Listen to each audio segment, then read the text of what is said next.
Manchester United will seek legal advice before they decide on how to respond to Cristiano Ronaldo's explosive interview with Piers Morgan. The United forward yesterday accused Manchester United of betraying him and trying to force him out of the club. He also revealed he didn't have any respect for his manager Erik ten Hag. United are extremely disappointed with the manner and the timing of Ronaldo's interview. He's missed United's last 2 games with the club citing an illness. We understand United are now considering all options moving forward. So how will they respond? The club has already taken disciplinary action against him this season. That was when Ronaldo refused to come on as a sub against Tottenham. So look, in the very same interview, Ronaldo said this about his manager, Erik ten Hag: "I don't have respect for him because he doesn't show respect for me. If you don't have respect for me, I'm never going to have respect for you." Our chief reporter, Kaveh Solokol, is across this story for us. Look, it's developing all the time, Kaveh, but what I'm obsessed with is the timing of this interview and when the interview took place, because the club was saying that he was ill for the last 2 games. So give us the timeline that's happened over the last few days. OK, over the last few days, let's go back to Thursday. Last Thursday, Manchester United were playing in the League Cup against Aston Villa. Now, we're being told that Cristiano Ronaldo was told that he was not in the starting 11 for that game. At that point, he went to see the medical department at Manchester United and said he wasn't feeling well. And that was the last time anybody has seen him at United. I was also told a slightly different story, which was that on Thursday he was actually told that he wasn't going to be in the team for the game against Fulham on Sunday, yesterday. And then he went and saw the medical people and said he wasn't feeling well, and he was asked to stay away from the club until he felt better. Now, we're being also told that the interview, we're not quite sure when it was done, but 2 people have now told us that it was actually done on Friday. So this would have been the day after he didn't play against Aston Villa in the League Cup, and also the day after he wasn't feeling well and he had a cold. That has not been confirmed that the interview was done on Friday. And of course, yesterday, Manchester United, let's not forget, some football is being played. They played at Craven Cottage, they won, late goal. After the game, they were preparing to come back to Manchester, flying from London. That is when they found out that Cristiano Ronaldo had done this interview. OK, so what is happening at Manchester United right now then? Because we're reporting that they are seeking legal advice. Look, the important thing as far as Manchester United are concerned is they have to see the full interview. You can't expect Manchester United to, act or discipline or even sack Cristiano Ronaldo over a few clips that have been released. This interview, I think, is at least 90 minutes long. They need to see the full interview before they decide what they do. But they will be seeking legal advice before they decide how to respond. And as you would expect, the most senior figures at the club are holding talks about what they should do next. The only word out of Manchester United so far has been a statement that they released today, I think about an hour ago. They said Manchester United notes the media coverage regarding an interview by Cristiano Ronaldo. The club will consider its response after the full facts have been established. Our focus remains on preparing for the second half of the season and continuing the momentum, belief and togetherness being built among the players, manager, staff and fans. The irony of it all is that kind of things on the pitch are going quite well for Manchester United. Erik ten Hag seems to be turning things around. His stunning comment that he doesn't have respect for Erik ten Hag has certainly raised eyebrows, certainly with former players everywhere that you listen to on the radio or even on here today. Has Erik ten Hag responded in any way to this interview? Look, he hasn't publicly, but he is, I think his initial reaction was anger, and he's very upset and he's very disappointed that Cristiano Ronaldo has gone and given this interview. And also, when you say you don't respect your manager, you've crossed a line. Really, there's no way back. We've had Cristiano Ronaldo leave games early. We've had him I remember being at the Brentford game when United lost there, storming off the pitch at the end of the game. So he's demonstrating disrespect. We've had him not coming on as a substitute. Now, going back, I can't remember Erik Ten Hag saying anything disrespectful towards Cristiano Ronaldo in public.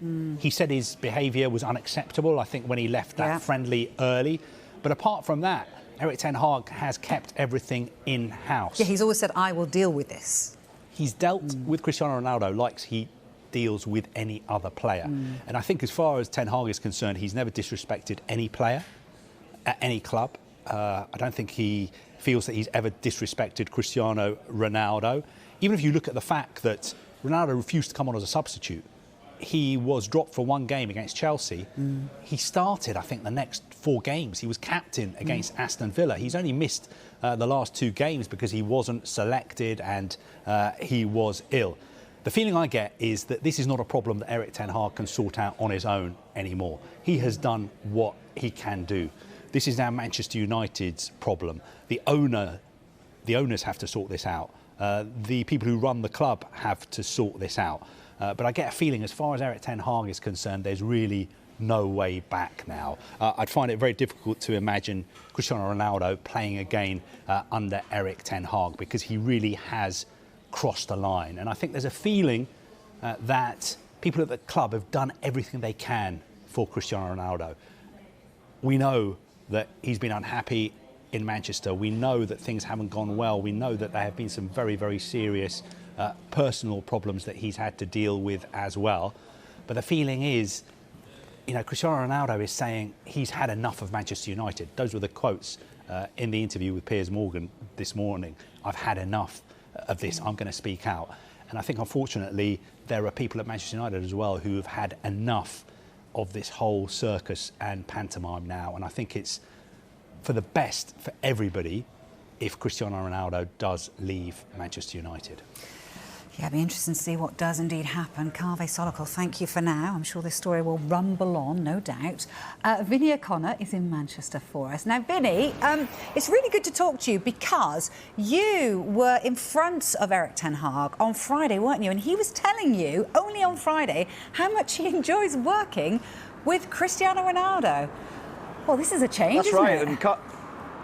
Well, that's right. I mean, Carvey kind of touched on it there as well, that Erik Ten Hag is very big on respect. We were even having a chat off camera, actually, about an incident that happened to him back in Holland when he felt that he was shown a little bit of disrespect by a journalist. And so you kind of got the impression and kind of insight as to the standards that Erik Ten Hag expects and the standards that he expects of himself. And when you talk about that chat about Ronaldo, Vicky, yeah, he did speak glowingly about Cristiano Ronaldo in terms of enjoying working with him and respectfully as well about all that Ronaldo has achieved in the game, but also all he still has to give for Manchester United. Because obviously I put the question to him as to whether Cristiano Ronaldo could be off in January. You know, we've put it to him on numerous occasions so far this season. And again, he spoke about Ronaldo still having a lot to give to Manchester United. And United fans would echo those kind of sentiments as well, particularly as we've often been asked the question today when we've spoken to the United fans as to where United would be if they didn't have Ronaldo's goals last season. But clearly,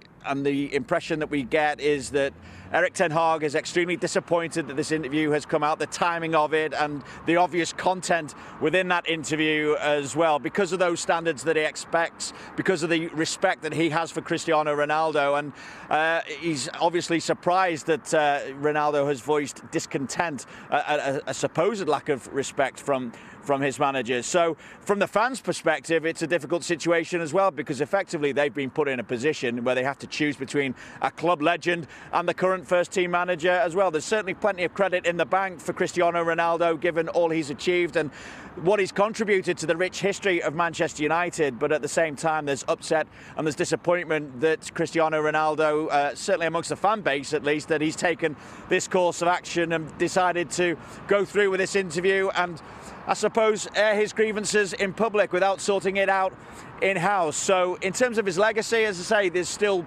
a lot of credit there for Cristiano Ronaldo, but certainly speaking to the fans today, you get a sense of anger, frustration, upset and disappointment that he has taken this course of action. Yeah, it's a bit awkward, all right, isn't it? Like, I don't know how they'll work together after saying that, you know. I'm not saying that you respect someone. It's not great to see, is it? So, yeah, it could be. Like, I wouldn't be surprised if he didn't play until he moves on in January. It's come at the wrong moment. Obviously, United are getting back on track and just before the World Cup. That's the last thing United needed before the break. The best thing is for him to move on and play his football. He's going to enjoy it, and the reason he's achieved what he's achieved is his drive and his willpower and his want to get where he wants. It's not by being nice and sitting behind the scenes. But unfortunately, we've got to go with the club. No man's bigger than the club, and Ten Hag's taken us hopefully in what looks like the right direction. Obviously, time will tell. I think it probably is the end for him, but I'll still respect him. He might have done things he shouldn't have done, but he's also done a lot of things for the club. It's been going downhill for a while. Terrible timing, and it's just incredibly selfish, isn't it? It's not really gone very well, has it, since he came back? I think we were all really excited about a year ago, or 14 months ago, was it? And I think he just needs to move on now, doesn't he? He's not really got anything positive to add to the club, it's quite clear. So on Friday, when I spoke to Erik ten Hag, it looked at the very least as if Ronaldo would be staying with Manchester United at least until the end of the season. Now today, we're asking the question, has Ronaldo played his last game for Manchester United? I know, it's remarkable, isn't it? Thank you so much, Vinny. Yes, what a difference a few days makes. Let's now head to Lisbon and speak to Portuguese football journalist Pedro Sepulveda. So, Pedro, good afternoon to you. How big news is this in Portugal? It's pretty big here. Good afternoon, Vicky. Well, not just in Portugal. I think this was a bomb on the world of football. I was listening to you, and I completely agree that Ronaldo just crossed the line in Manchester United with the words that he said that he don't respect anymore Ten Hag. But I think you agree with me if I say that this timing wasn't innocent, because this interview was turned public after were recorded on the last day of Cristiano Ronaldo in Manchester before he goes to Portugal for the national team. Because Ronaldo knows that now he has timing to change his future, because now he will be on the World Cup and he will not go to Manchester soon. And if you look at the schedule, Manchester United still have more 5 games until the next winter transfer window. So now I think this could be the last dance for Cristiano Ronaldo, because I think Cristiano Ronaldo is, let's say, making an all-in after this interview. He will now try to play as best as he can in the World Cup and see if there's any club interest on him and on the objective that he has, that it's still playing Champions League. Yeah, let's just talk about that then, because obviously he's a hero, no matter what anyone wants to say about what's happening right now. He's a hero for Manchester United and he's a hero for Portugal. Would Sporting Lisbon still be happy? Because there were reports that they were the clear favourites to potentially bring him in. Is that still a possibility, do you feel? Well, when there is any news about Cristiano Ronaldo, after that, it's always any social media that connects Ronaldo to Sporting Lisbon. Again, I try to, one more time, know if there's any chance from Sporting to sign Cristiano Ronaldo, and from my sources, the answer is the same. There is no chance that Cristiano Ronaldo could join Sporting in this winter transfer, even for Ruben Amorim, which is the actual coach of Sporting Lisbon. Cristiano Ronaldo doesn't fit on his project for the future of Sporting, so there is no solid base right now here with this connection between Cristiano Ronaldo and Sporting for the next transfer window. OK, so for the next transfer window then, so he could be in a bit of limbo potentially. Do you think it could be that he comes there at a later stage and he finishes his career at Sporting? Or could we see the end of his career prematurely? Well, there are many, let's say, gossip news nowadays that Cristiano Ronaldo just signed his children in a Portuguese school. I don't know if that's true or not, but the thing is, if you look at the last 2-3 years, his mom always said that she promised that Cristiano Ronaldo will come back to Sporting. This year, she changed the speech. She said if Cristiano Ronaldo wouldn't come again to Sporting, at least Cristiano Ronaldo Jr. will come. So I don't know that if this is like a signal that Cristiano Ronaldo could not want a return to Sporting Lisbon. I think we have to wait. The thing is, if Cristiano Ronaldo wants to return to Sporting, this is the time, because if you look at the performance of Cristiano Ronaldo of Sporting this season is not that good, and not even in the Champions League positions right now. The thing is, if Ronaldo wants to end his career in Sporting, he will do it for love for the club that formed him, not for money or not for the sports performance, because I don't really think that Ronaldo could win as many big things in Sporting, to be honest. Okay, all right, so it's about the love. Interesting to hear that his mum's been speaking about it. Always listen to your mum. Look, let's turn our attentions to Portugal then. Do you think this is kind of overshadowing their preparations for the World Cup? Could it be in any way damaging?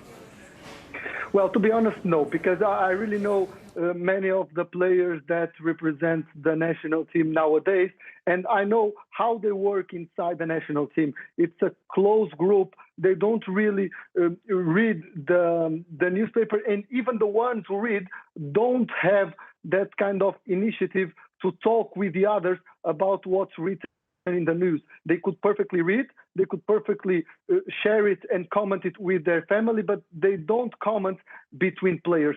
And as a group, national team of Portugal nowadays, it's so close that I'm 100% sure that they don't speak about these things. Even the manager, I'm sure that he don't speak about these things with the players. Let's just tell us a little bit about his movements. Do you know whether he's arrived in Lisbon yet? Because I understand that's where they're heading.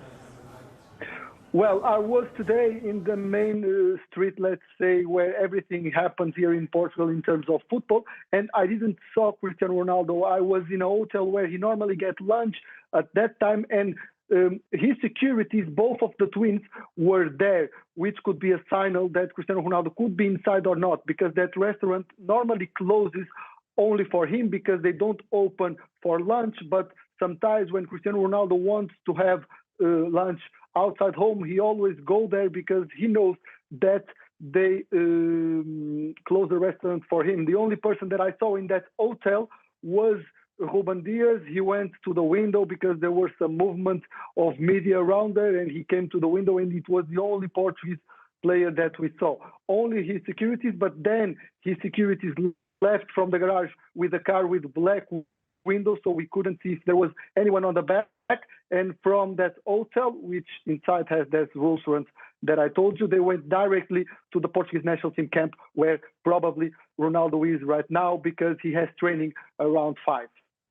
So training around 5 for Portugal. I'm guessing quite a few of the world's media might be there today. Look, just finally, he's not an automatic starter, of course, for Manchester United. Is he still an automatic starter for Portugal, though? Yes, with Fernando Santos as a manager, I'm sure that Cristiano Ronaldo will automatically start for Portugal. I don't know if it's the perfect choice or not, to be honest, because it's difficult for me when you talk about a player like Cristiano Ronaldo, and if you have it in your squad, if you don't put him on the main 11, but at least Portugal have some huge, talented players, young players that could be hiding this time his talent, because Cristiano Ronaldo has to play in the main 11. OK. Thank you so much, Pedro. Always good to get your thoughts. Thanks for joining us. Thank you so much. A pleasure.